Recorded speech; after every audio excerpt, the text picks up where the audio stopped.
প্রধান কোচ হিসেবে পাকিস্তান টেস্ট দলের দায়িত্ব বুঝে নিয়েছেন জেসন গিলেস্পি। আগামী আগস্টে ঘরের মাঠে বাংলাদেশের বিপক্ষে 2 ম্যাচ টেস্ট সিরিজ দিয়ে দ্য গ্রিন ম্যানদের হয়ে নিজের অধ্যায় শুরু করবেন তিনি। দায়িত্ব গ্রহণের পর নিজের লক্ষ্যের কথা জানিয়েছেন বাংলাদেশের বিপক্ষে নিজের ক্রিকেট ক্যারিয়ারের শেষ টেস্ট খেলা এই ক্রিকেটার।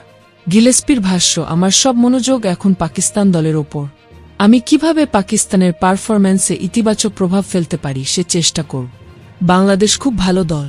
প্রতিপক্ষ নিয়ে যেভাবে বিশ্লেষণ করা দরকার আমরা তা করব।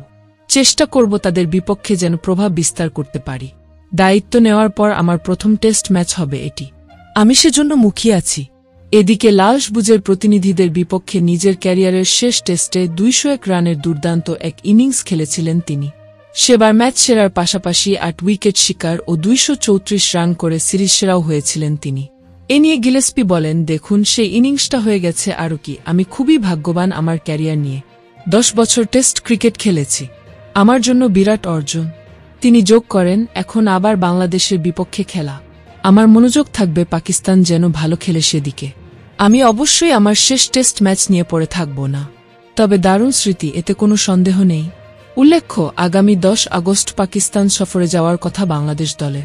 সেখানে 21 আগস্ট রাওয়ালপিন্ডি টেস্ট এবং 30 আগস্ট থেকে করাচি টেস্ট খেলবে 2 দল। ভিডিওটি ভালো লাগলে লাইক, শেয়ার ও চ্যানেলটি সাবস্ক্রাইব করুন। ধন্যবাদ।